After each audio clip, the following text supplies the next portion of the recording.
Hello, everyone. Welcome back to FPL Jedi Show. We are in the first game week deadline stream of the new season. My name is Hafiz. I would like to welcome most definitely my co-host Azmin. How's your feeling coming to the first game week of the season?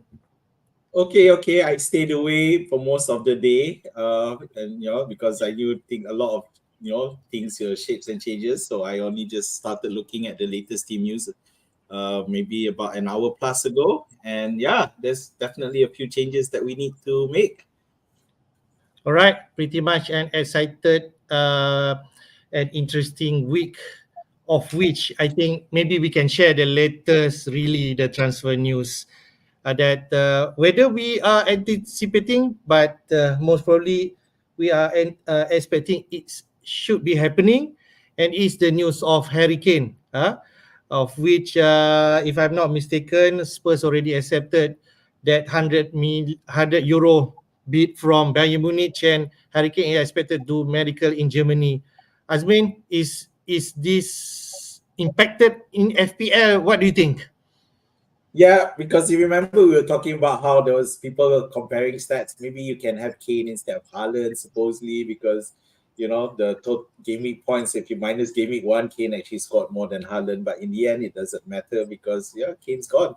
And I guess the biggest impact here is not so much on the fact that Kane's not, or picking Kane, but now does a lot of debate centers around, does Madison become a really good pick when compared to when Kane wasn't around?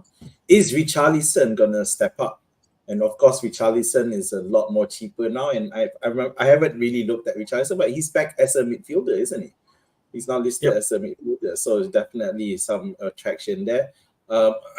It's unknown, but the thing is, we're under the current manager, so we'll have to see how they go.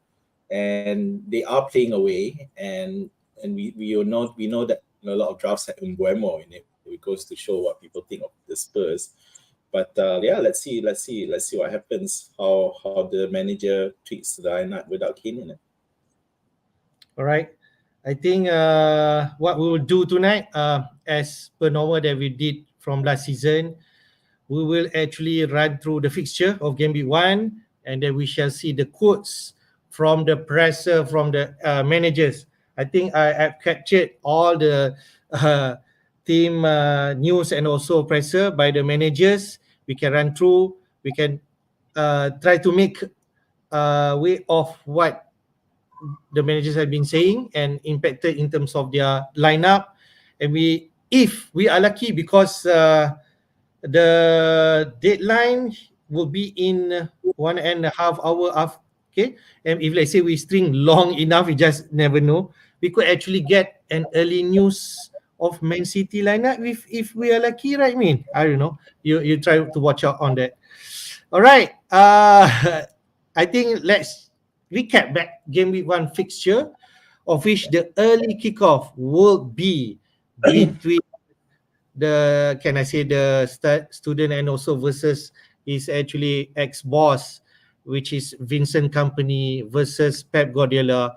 Burnley, the promoted side, the newly promoted side, the actually championship uh, juara from last season, actually going to welcome Man City to Turf Moor. I think this is really exciting match at 3 a.m. Malaysian time. I don't know whether I'm going to be awake to see this match, but if they say I got a chance, I would definitely want to see this match. It's the first game of the season anyway. And then we have on Saturday, the early kickoff of Saturday match, most definitely Arsenal, who actually finished second last season, will face Nottingham Forest, Steve Cooper's side, of which they actually survive and keep into the Premier League status. At 10 p.m., we have four matches: Bournemouth versus West Ham. We have Brighton versus the Championship playoff winner Luton Town. We have Everton versus Fulham, and then another promoted side who are going to play at home, Sheffield United versus Crystal Palace, who now we continue to manage by Rock Hodgson. And then on Saturday midnight, we have really interesting match between Newcastle and Aston Villa, both actually European competitor for this season. Newcastle will play in Champions League, and then Aston Villa will play in the Europa Conference League. We then have Sunday kickoff, early kickoff, Brentford versus Spurs. We already touched in terms of Spurs. Kane will not be featuring in that match, so we shall see what's the lineup will be for Spurs. And for another point, the new manager for Spurs, Ange Postecoglou, who will be actually interesting how the lineup will be, and we're expecting an attacking lineup. We then have uh, uh, midnight game, okay, 11:30 p.m. on Sunday. The big match, man. The headline for this week is our between both club, Chelsea versus Liverpool. But can I say currently it's actually the news between our tussle to get Moises Caicedo, but I'm not sure what's the latest news on that. And then we have on Monday night Manchester United versus Wolves. Okay, that's conclude game week 1 fixture, man. Can we jump straight to the team news? Yeah, Right. let's go. All right, we shall see the first game of which Burnley versus Man City. Definitely, we have a lot and interest, especially on Man City lineup. Did Pep actually reveal some good news for us, man? Let's find out. Nothing at all. Okay, so now it just makes it even more confusing. Okay, so in terms of Burnley, yeah, I mean we know no one's looking at Burnley at the moment. We want to wait and see. And even in terms of cheapies, we don't really have any Burnley players in. But for Manchester City, so you got Gvardiol is available and ready and available. So how's he gonna play? Where is he gonna start? And we're not really sure because Pep can tweak if he wants to. And I can looking at it, you can see that he's definitely scared a lot of people of Stones. You see a lot of Stones exiting many lineups now. Yeah, simply because of some uncertainty. And if you look at the lineup, you see it's got Alvarez and Haaland without KDB in there, which is very, very interesting. But Foden is in the lineup, which is something that we'd like to see if we can get a bit more assurance. So I can see that a lot of people will probably be waiting as close as possible to the deadline, but it's a risk. It's a risk. There'll be so many managers clicking on and waiting, and we've experienced this before. Maybe not the first game of the season, but all game a lot of weeks where Manchester City were the first game of the week, and it could cause a lot of chaos out there. So be careful. All right. Pep did mention that Guardiola is ready and available, but that doesn't mean that he's gonna be a sure starter. We know Not at all. this kind of mind game from Pep. It doesn't mean that he's gonna start, even though the predicted lineup says he could actually start, but Diaz is not there. Is something suspect, but I feel Walker, Diaz, and maybe Akanji on the left side, because Akanji played a really a good game on the left side against Arsenal.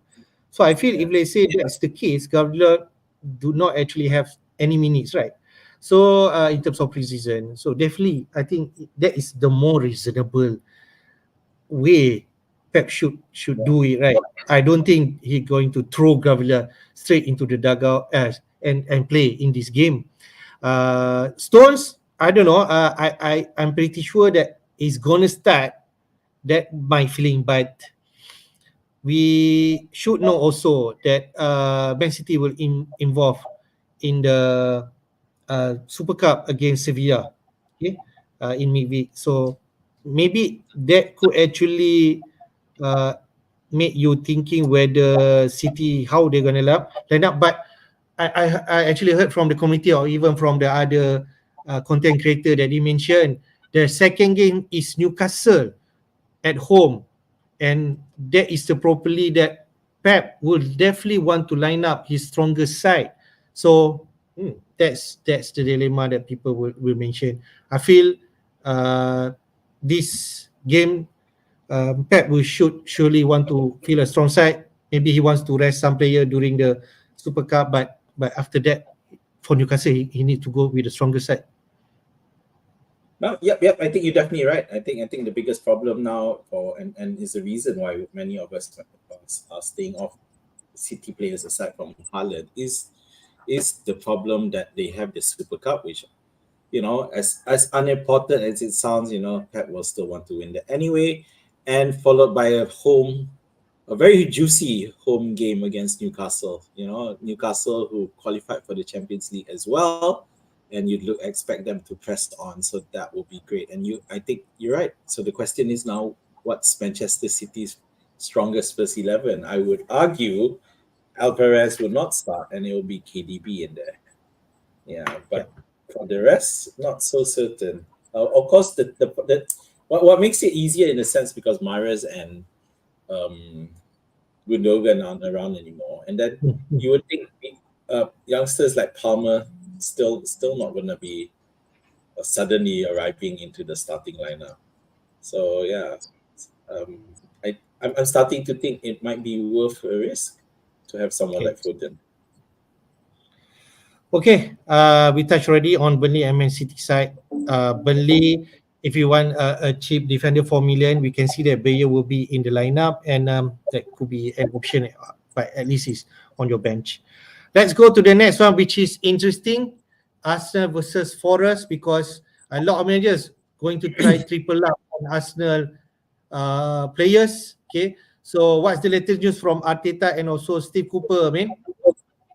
Yeah. So not with Arsenal from the midweek, I don't think there has been any big changes. Of course, the biggest thing is I think we did mention about Zinchenko, but it may because he hasn't got any games yet. So you would think that at best he'd come in as a sub, and with Timber having played a lot of games pre-season, so you would expect him to start. Yeah. Yeah. So that's it. Yeah, he did play a bit Zinchenko, but yeah, not enough to justify the start. And who's the other guy who's now doesn't seem to be out? Um, who's that left back? Tomiyasu. No, not Tomiyasu. That's the right back, the left back guy. Tierney. Yes. So Tierney Yeah. definitely doesn't seem to have made the grade. He's fallen out of favor. So that's not going to happen. Rice, of course, Arsenal's acquisition, you expect him to start together with the other acquisition other than Timber and Havertz. So that's three starters or acquisitions from this summer. So now the question is Trossard, So in this case, it looks like in this lineup favors Arsenal really attacking. We've only done Rice, so without a Partey there in the lineup.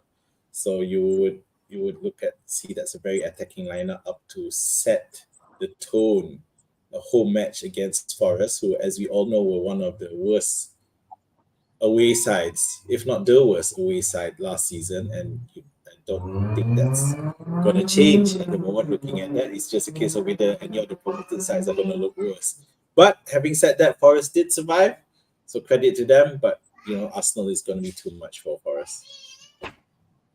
All right, man. I just want to touch a bit about Forest, the new acquisition of Matt Turner. Okay, Matt Turner signing, of which we are expecting him to start the game. And just to share, he is at 4.0 million from Arsenal now at Forest. And if he's starting, he could actually be the option at 4 million who actually playing. So I just want to share with everyone. Okay. All right. Next one, we go to Bournemouth versus West Ham. Maybe there is not a lot of attention or interest for these two teams. But what's the latest news, man? You're on mute, man.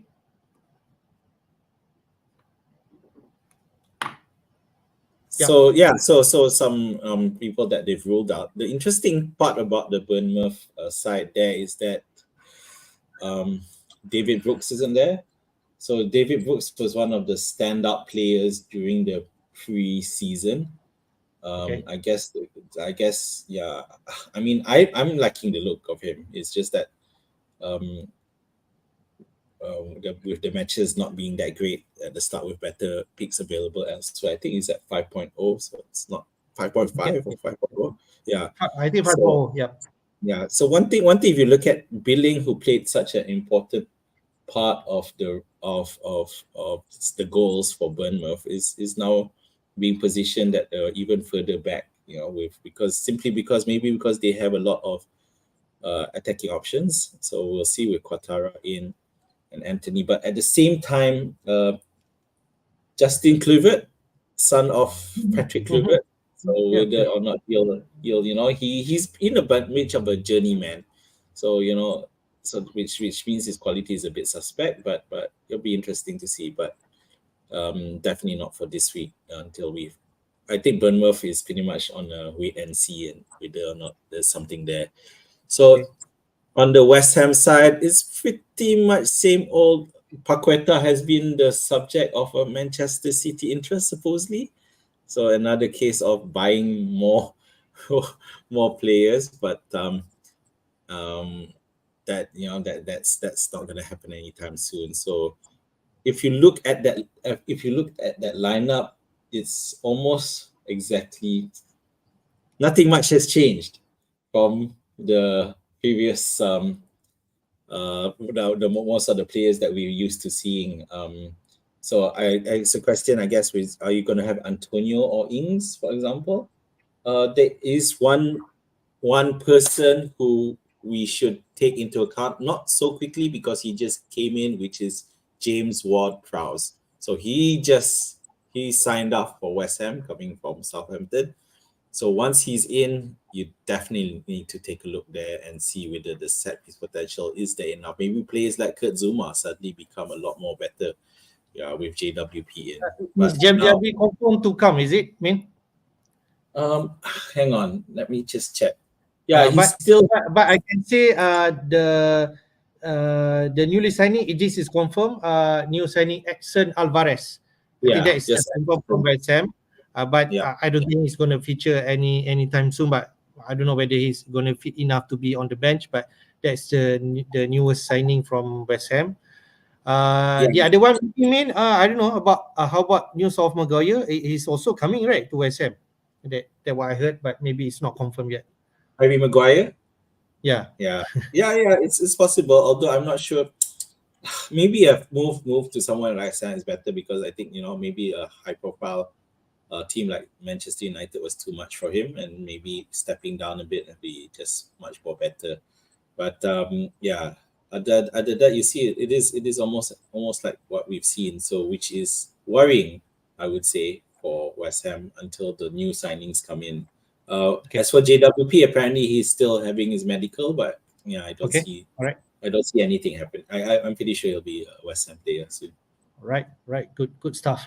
Let's go to the next match. Office definitely interest on the Brighton side versus the newly promoted Luton Town. There's also maybe interest to like double out or triple out on Brighton players.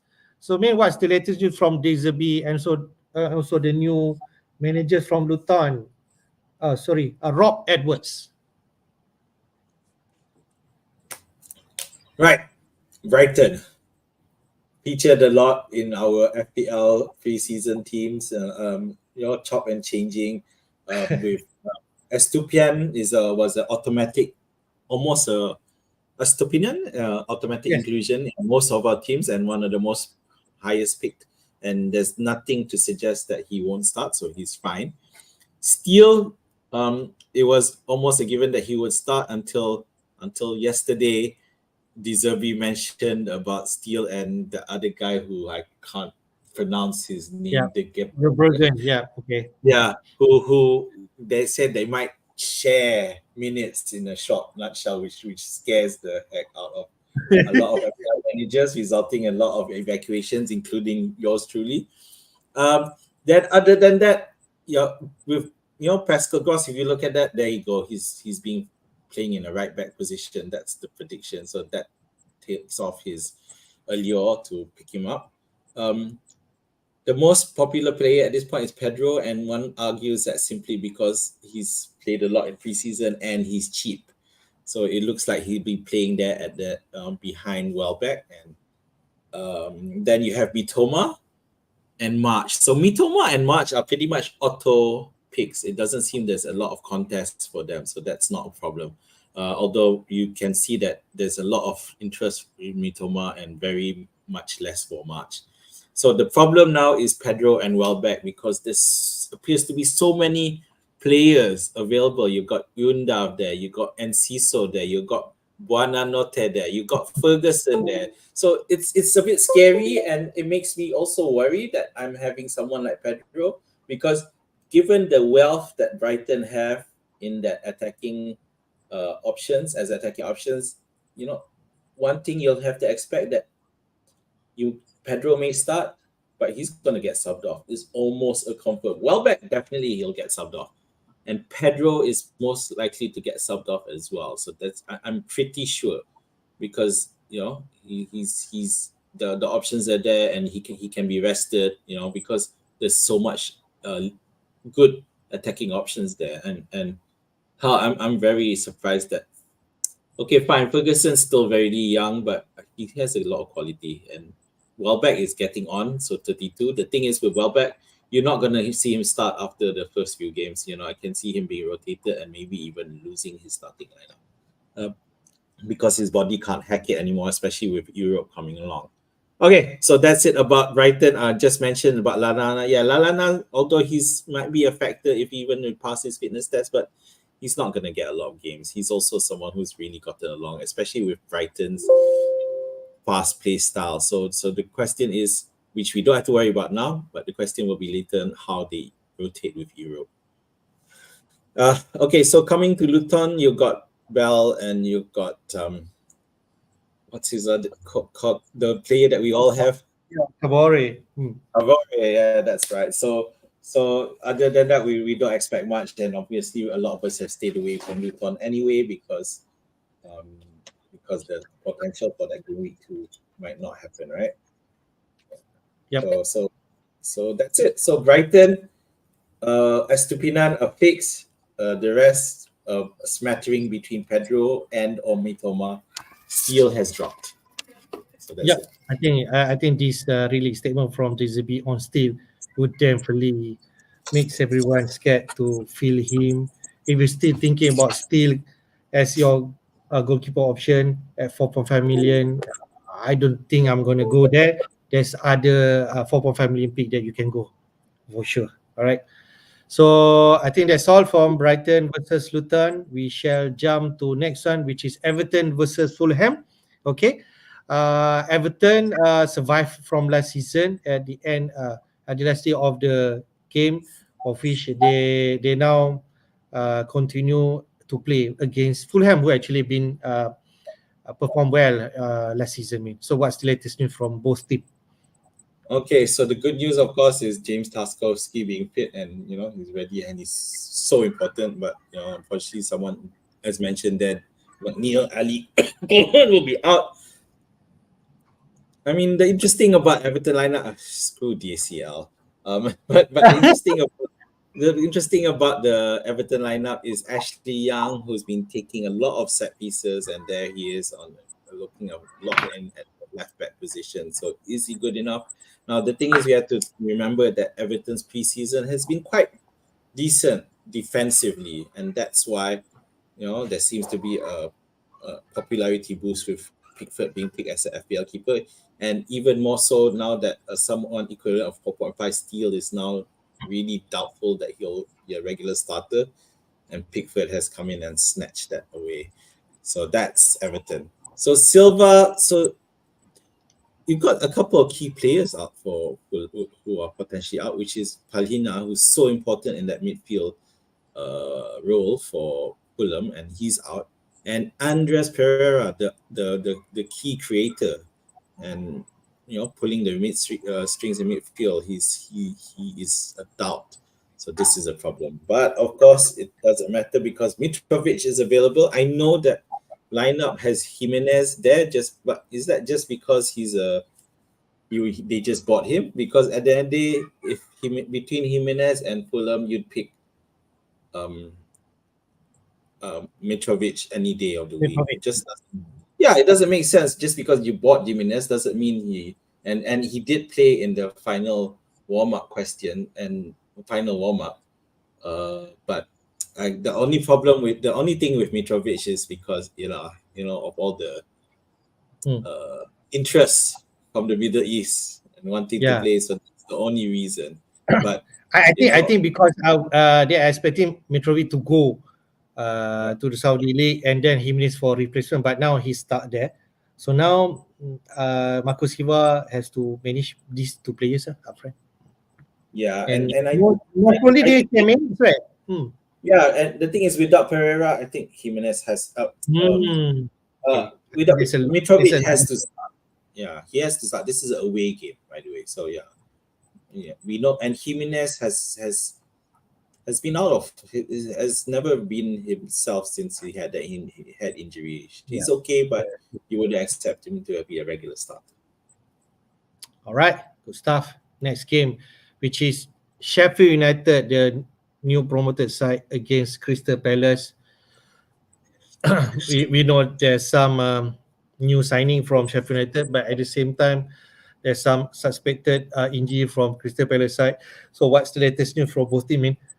So the problem with Sheffield United is that they seem to have so many injuries, and it's definitely gonna hurt. And well, as he said, the squad is massively stretched. I don't even want everyone from Koulibaly to McBurney to Norwood. There's quite a place back, and it's unlikely that we'll see any of them back by the time the first week goes on.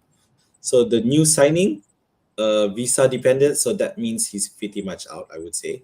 Even if he manages to make it, uh, you know I just don't think it'll be in time. So which makes why Eze is becoming attractive even though they're playing away.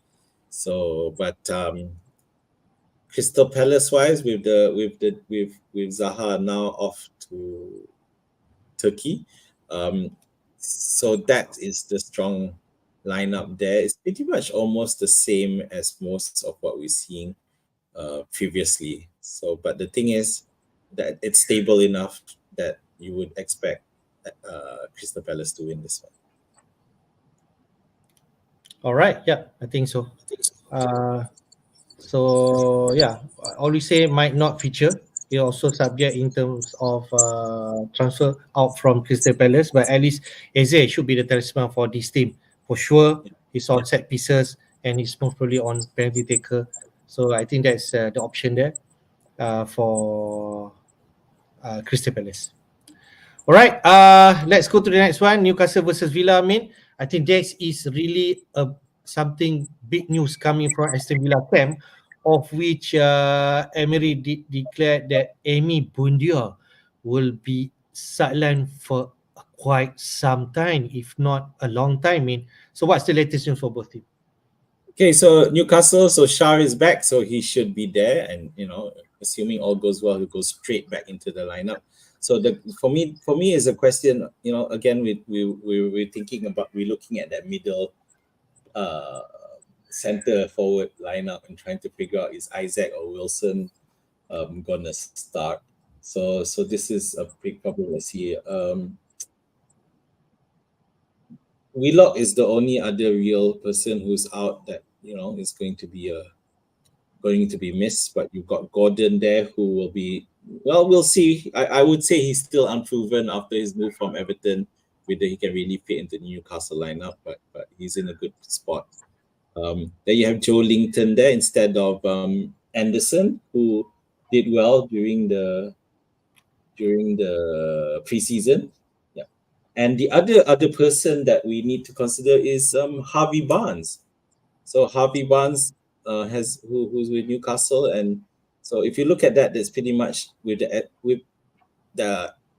that squad is pretty much everyone is already there except for Tonali.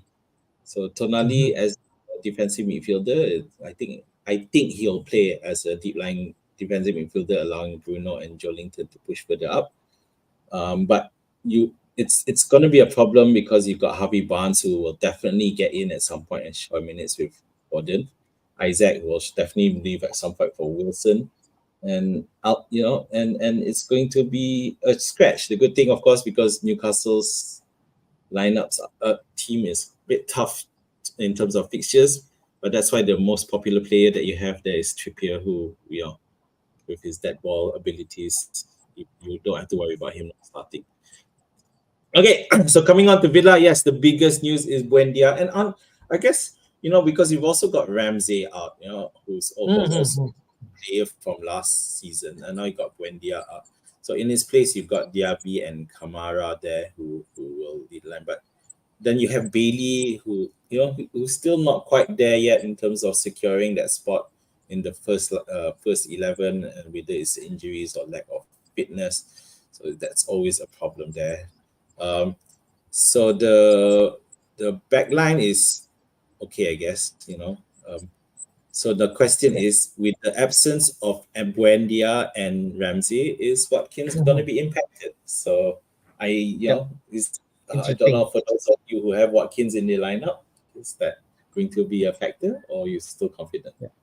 I think so. I think so. That should surely play into our mind who actually thinking about what can speak without Bondia and also Jacob Ramsey. You did pointed there. That could definitely impact in terms of how they play their football and the flow coming up front. So yeah, pretty much. But maybe their replacement, I'm not sure about. Is it Bailey or Kamara coming in for both of them? I'm not sure whether I forgot whose name. Uh, Newcastle or Villa? Aston Villa player brought Who? in Steven Gerrard, ex Liverpool player. I forgot his name. Oh, Courtois. Uh, uh, Philip Courtois. Coutinho. Is it? Courtois. Coutinho. Oh my Yeah, God. yeah, they're still there, right? He's still there, Yeah, right? yeah, I'm he's not still there. And sure. and the other player who's still there is Luca Digne. Mm, mm, mm. Yeah, so the thing is with Moina is Torres who's in as well. So I don't know about whether Coutinho will, I don't know what's going on there. Actually, to be honest, I haven't heard Yeah, anything about it. yeah, So yeah. So I think if that's the skin, Watkins, but we know his talisman, Watkins will be the 90 minutes man, the penalty taker. Maybe that's only the plus point that if you were trying to think why Watkins still a reasonable pick. But yes, definitely that Buendia missing and also Jacob Ramsey injury will play in our mind. All right, let's go to the next team newsman, of which Brentford versus Spurs. Most definitely, Spurs. The big news is about Kane, but we also there is also interest in terms of Mbomo from Brentford, whether he will be fit for this game week. So, what's the latest news, man? So the biggest worry with Brentford is, we had an alarm last weekend with Mbeumo seemingly getting injured, but apparently it's just a dead leg and was sub as a precaution and looks like he's good to go. So don't worry about that. And of course, Rico Henry's the subject of our double game weeks at some point. Is also available. Yeah, he might be subject again. He's still cheap. But yeah, so Brentford playing at home, and although Tony isn't around, we do know that Brentford are capable of winning without Tony anyway. And when that happens, Mbeumo is usually the one who takes center stage. So now, Spurs, the new latest preview without Kane now has Richarlison in the front there, supported by Son and Kulusevski, and then you have Madison there, Mr. Madison. So Madison is expected to be the provider and creative force. You would looking at that team, you can see that it's almost obvious that any good player for Spurs moving forward will go through Madison. Yeah, and so now it's up to Son to step up as well in the absence of Kane. Can he form a magnet? Mhm. That telepathic show that he used to have with Kane, we do it with other players like Richarlison, and we know that Richarlison is one of the most. I mean, he's pretty selfish guy, but he Yeah. definitely needs to step up for Spurs now. Well, There's in no terms of FPL, we like selfish player, man. So I don't mind. true. True, if you don't mind him scoring a goal, taking off his shirt, and then his goal getting ruled out, it's such a combo of events. So yeah, definitely. So but of course, Kulusevski, who started off well and then suddenly just tapered down, so we don't know whether that will still be the same. Uh, the back line with the absence of Loris Vicario is there, and the thing is, we although the new manager, who I won't pronounce his name either, shows a lot of premise, it's not stopping our FPL managers from picking Umbuemo up, looking at that. Okay. I just want to touch about Spurs. We know that Postecoglou will play attacking football, and also they prioritize in terms of their win back. I think if let's say we can know better after say 1 or 2 games that Udogi or Royal or Poro, who actually will be the main man in terms of the right or left flank. I think that will be something that we want to monitor, and that could be an option moving forward. And then a tip. Another one also mean want to touch with Kane leaving. Who do you think will take the penalty? Is it Richardson, Son? Is it Madison? Or what do you think? Your first thinking? Oh, it's got to be Richarlison. I think so. Um, I believe so. Maybe some people said Son, but I feel Richardson is the one they're going to take. Is actually also before this playing Everton, is the penalty taker for Everton.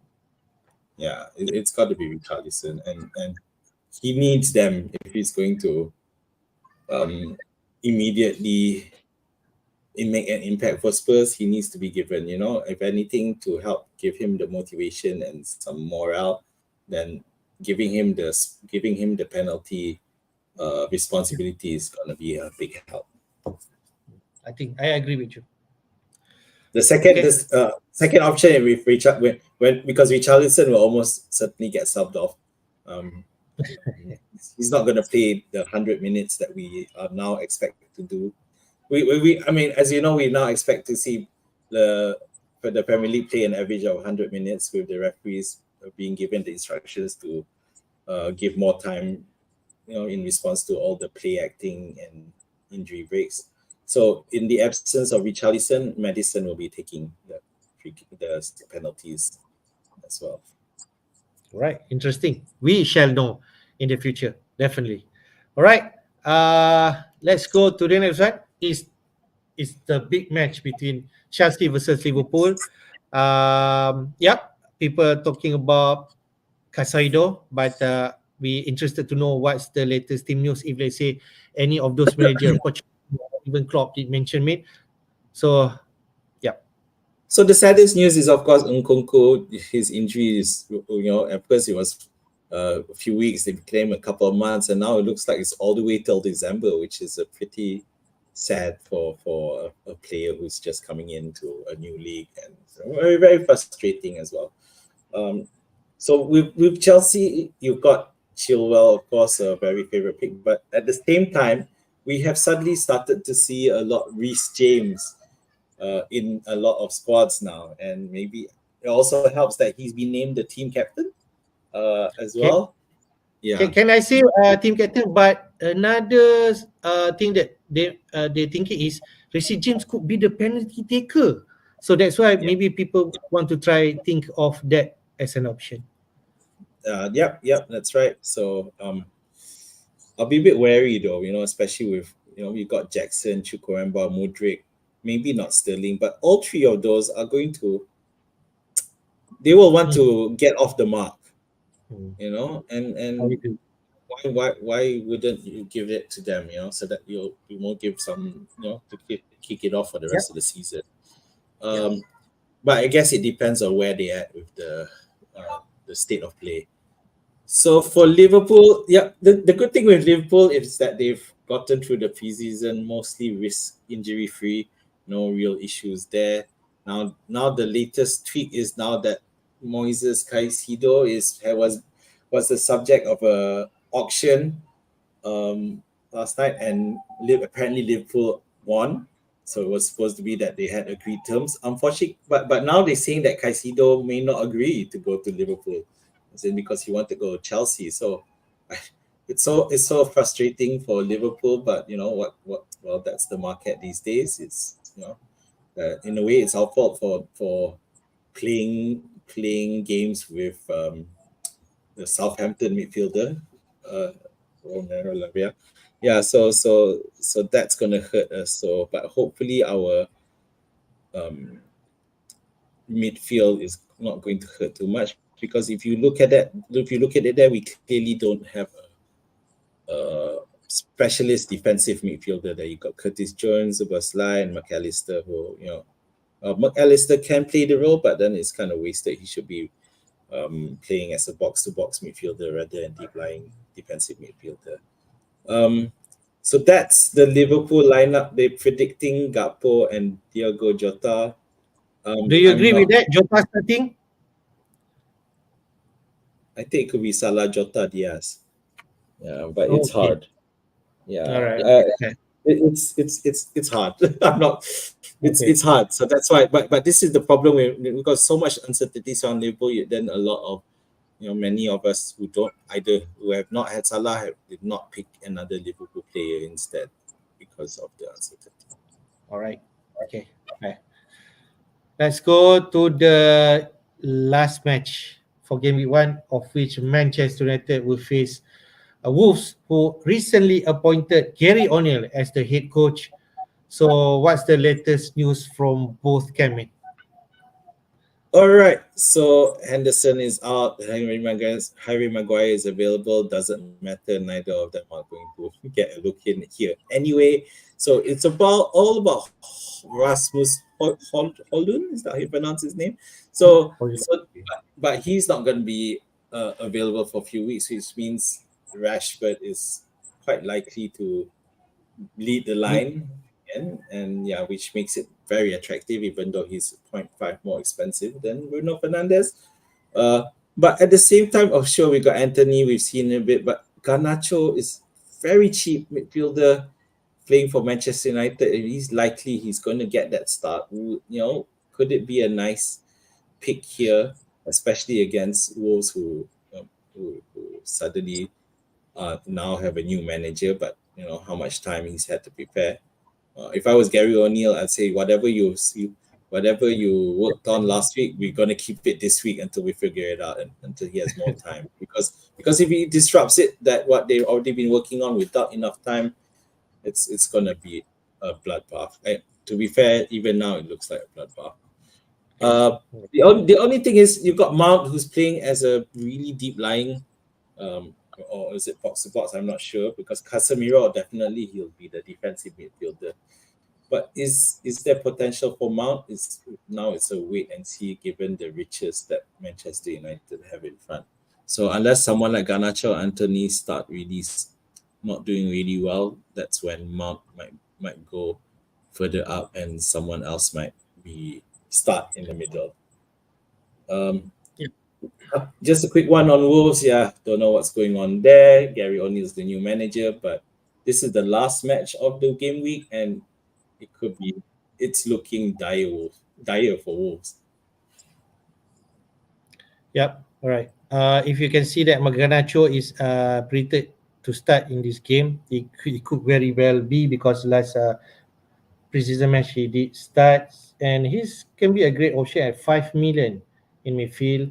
But Sancho could actually come in and start the game to lead the line, and Rashford playing from the left. But yeah, that's the uncertainty that can be for this Manchester United lineup. But pretty much the main man will definitely Rashford and Bruno is the pick that people will choose. Onana is definitely on everyone's mind. He actually most owned goalkeeper currently on site, aside from Arola. All right, we covered already, all the transfer. Oh, sorry, all the team news and pressure from managers for this team.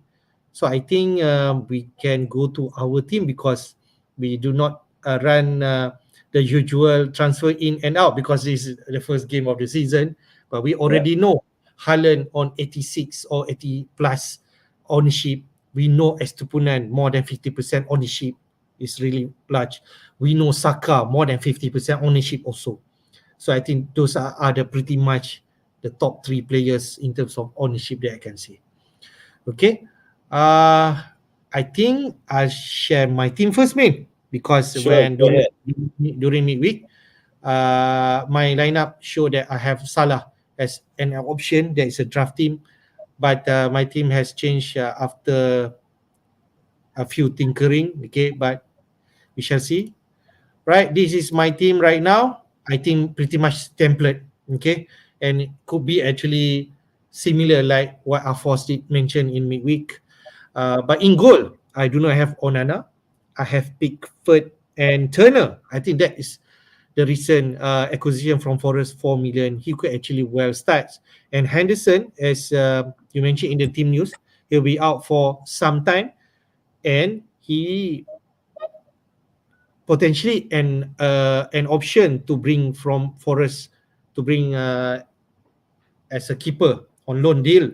But if let's say he's continually injured, he might not be actually come before the transfer window side. And Turner could actually be the number one keeper for Forest. And you know, man, you like Forest like last season, you have Dean Henderson. Turner could be actually another good option. And Pickford and Turner, really nice um, combo from game 1 until 10. I could actually swap Everton when he's featured playing. I forgot what, but Sheffield United have some decent game. So maybe Forest could actually, Turner could play on that game. All right. So that's my net.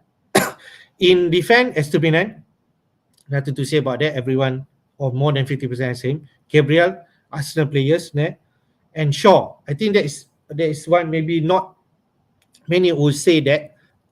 In my lineup, actually, I triple up Arsenal and Manchester United side. And the prominent one, people will go Chilwell as the third option as the back three. But I go for Shaw simply because I think in terms of Manchester, we know what we can expect from Manchester. And from Chelsea, it's still unknown despite preseason, they have a good preseason, and Chilwell really attacking. But Shaw, we know what he can deliver. He can Manchester could actually keep clean sheet. Shaw deliver some attacking return, whether assist or he can pop up and out goals. So then they're playing at Wolves at home. So what else that you don't want, all right? So I think pretty much that will be my backline of three. Um, I could still be thinking about Chilwell, right? But for now, I think I'm comfortable with Shaw first. In midfield, I have Martinelli and Saka, the combo from Arsenal. I have two midfielder from Arsenal. They will be playing Forest.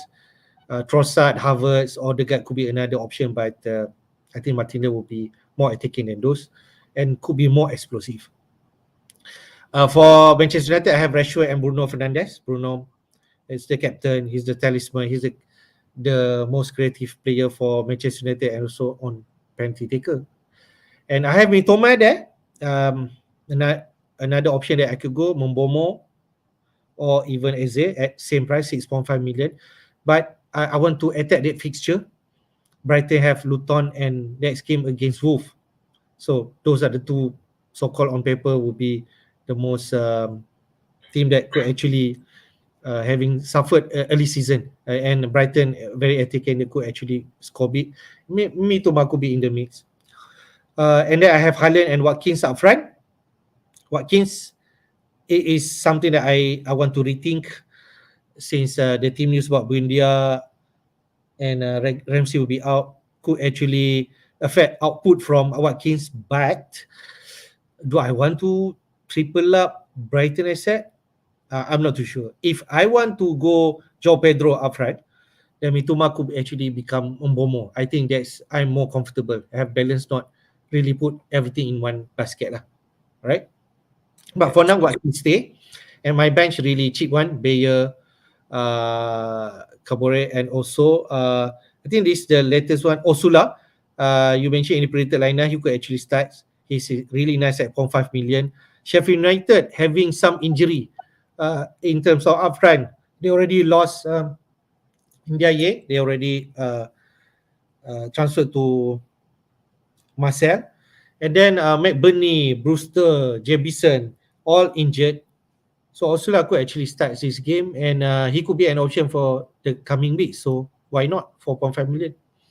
I have 1 million in the bank. So yeah, that's pretty much my team. What do you want to say? Anything? Right. So yeah. So I guess the biggest question is Watkins. I can't remember just now. I missed. Who were you looking at replacing if you decide not to have Watkins? Well, I could go down to Pedro, 5.5 million. Yeah. Okay. Yeah. Then you max out on your Brighton players lah, if you do that.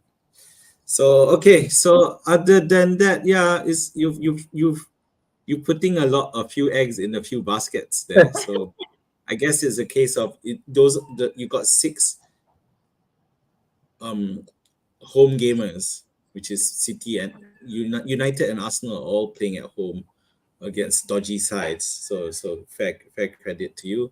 And Estupian and Mitoma against a promoted side, and well, hell, even Haaland as well for that matter. So it looks pretty solid. It's really a case of you sometimes you looking at how this gaming one is going. It's just gonna be. It might just take some luck and be unlucky or Yeah. be lucky. Yeah, Yeah. because there's so many options out there who could potentially do well for you.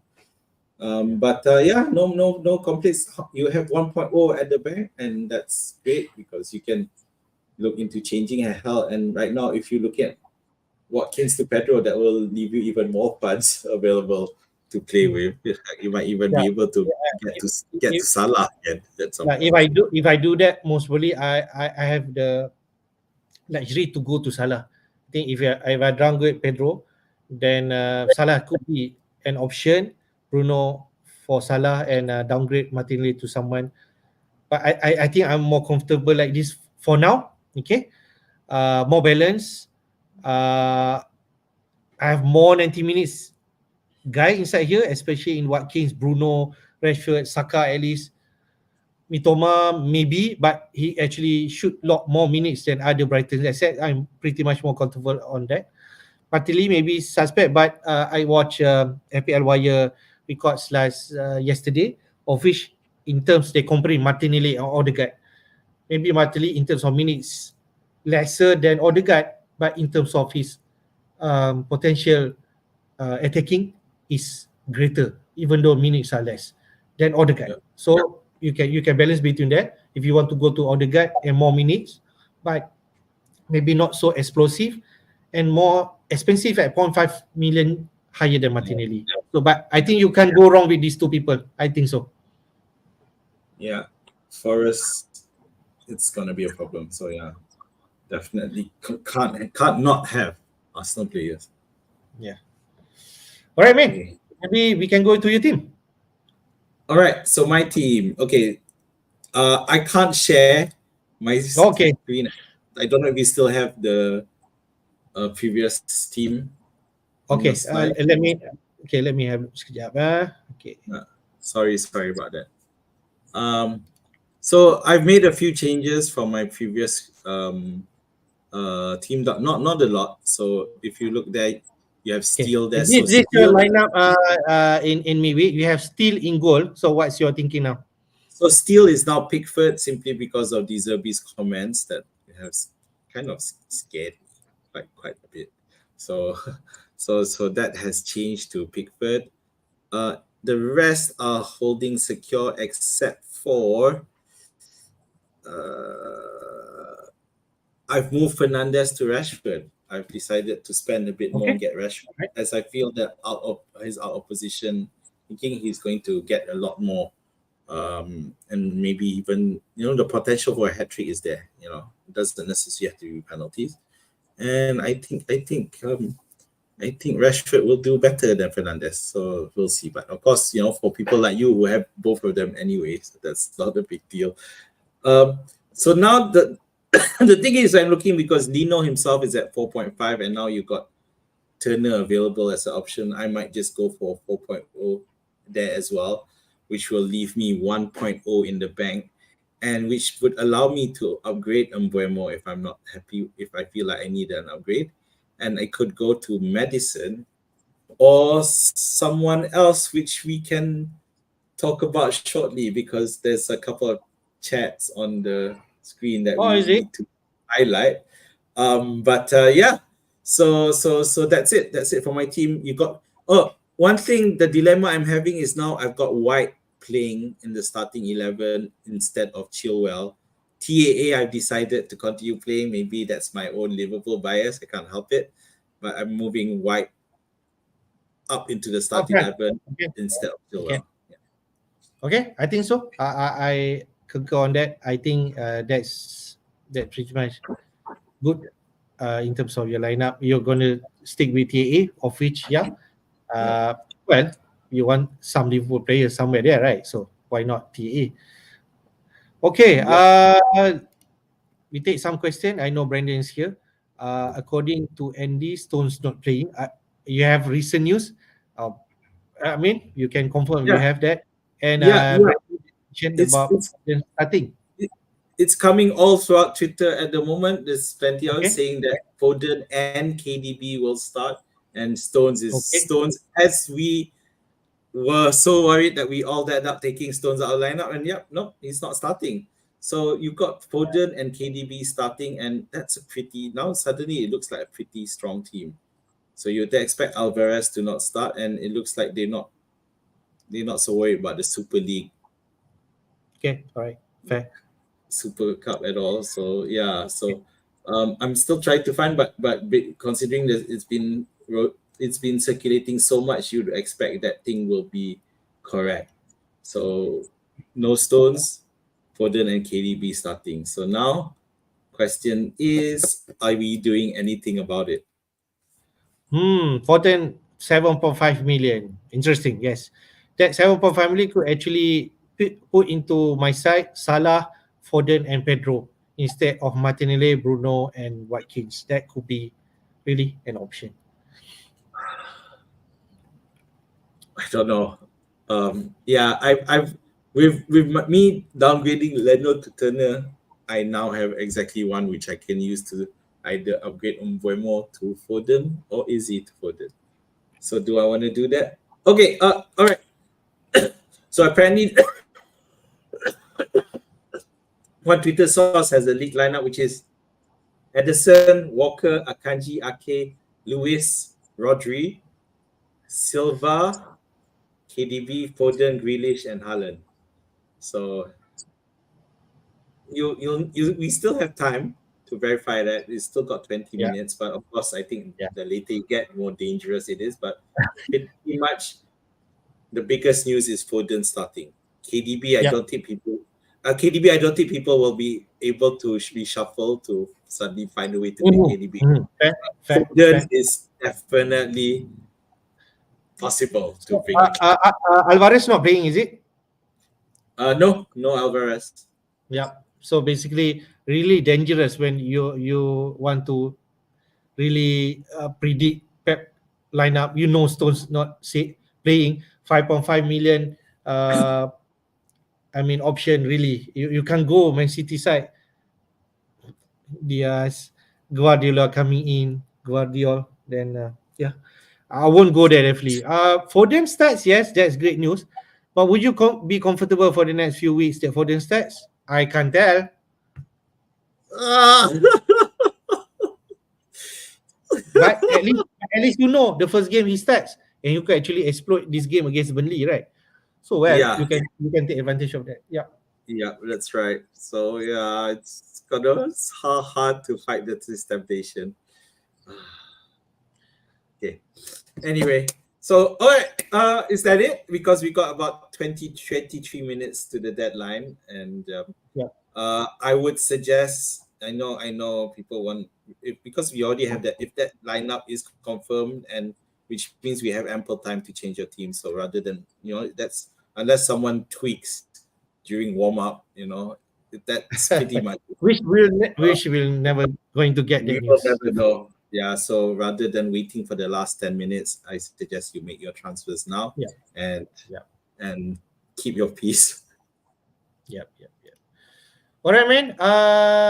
We shall end our stream here, man. I guess suppose we already ran the news and we already reveal our team, and yeah, Man City lineup will definitely leak as you mentioned.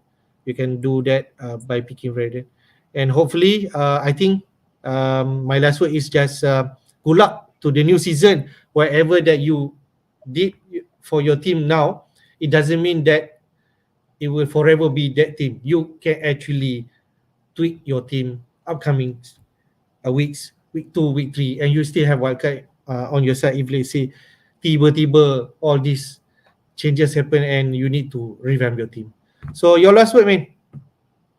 Um, I mean, whatever lineup you end up with, try to have a lineup which you don't have to make any transfers for game week 2. I think you have to, save, because a lot of things can happen. Let's not forget there's also the transfer window is still open. Yeah, so you rather it's probably a good idea to save the transfer, and this is the week to do it. So other than that, all the best. It could go any way for the first week. If your first week goes, to hell, but don't worry about it. It's just the first week, and if you do well, well done. So all the best, and have a great FPL 23-24 season. Yep. For a Malaysian citizen, tomorrow is actually uh, voting day for 6 states. For us, like in Selangor, we're going to vote. So, yep. Enjoy the football and enjoy the rest of the weekend. Take care. Bye bye. And may the Bye. force be with you.